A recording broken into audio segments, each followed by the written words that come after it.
নমস্কার, গোলক্রিয়া রান্নাঘরে সবাইকে স্বাগত। আজ আমরা বানাবো রাখি বন্ধন স্পেশাল ভাপা সন্দেশ। তার জন্য একটি পাত্রে নিয়ে নিচ্ছি 1 লিটার পরিমাণে দুধ। দুধটিকে খুব ভালো করে গরম করে নামিয়ে নিতে হবে। একটি বাটির মধ্যে দিয়ে দিচ্ছি ছোট চামচের 2 চামচ পরিমাণে ভিনিগার। ওই একই চামচের পরিমাপ করে ভিনিগারের মধ্যে দিয়ে দেব 3 চামচ পরিমাণ জল। ভিনিগার এবং জলটি খুব ভালো করে মিশিয়ে নিয়ে ভিনিগার মেশানো জলটি দুধের মধ্যে দিয়ে খুব ভালো করে হাতা দিয়ে দুধ এবং ভিনিগার মেশানো জলটি নাড়াচাড়া করে নিতে হবে।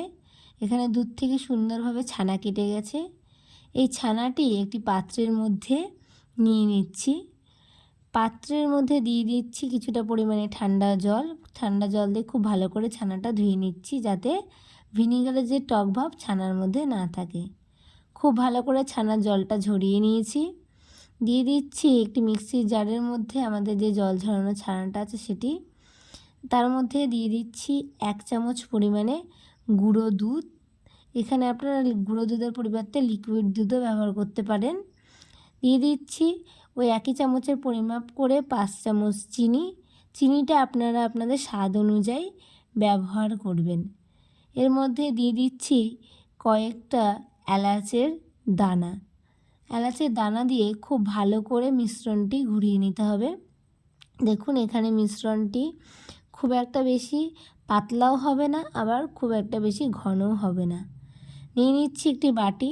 বাটির মধ্যে খুব ভালো করে বাটার অথবা ঘি এখানে বুলিয়ে নিচ্ছি।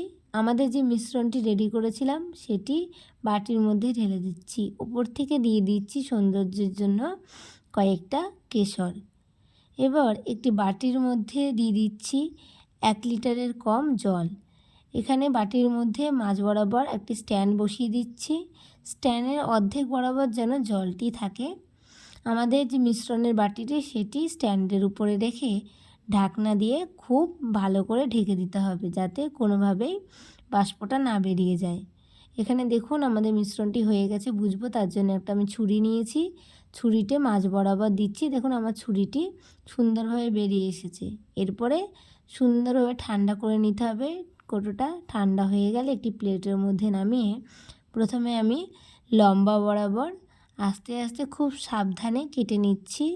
আস্তে আস্তে খুব সাবধানে কাটতে হবে, যাতে আমাদের সন্দেশটা কোনোভাবে ভেঙে না যায়। এরপর তার অপোজিট বরাবর খুব ভালো করে সুন্দর করে কেটে নিচ্ছি। এই কাজটি খুব আস্তে ধীরে সুস্থে করতে হবে, যাতে কোনোভাবেই আমাদের সন্দেশটা না ভেঙে যায়। এখানে আমি প্রথমে 4 সাইড লম্বা লম্বাভাবে কেটে নিচ্ছি। এরপর পাতাল বরাবর খুব ভালো করে চৌকো একটি শেপে কেটে নিচ্ছি।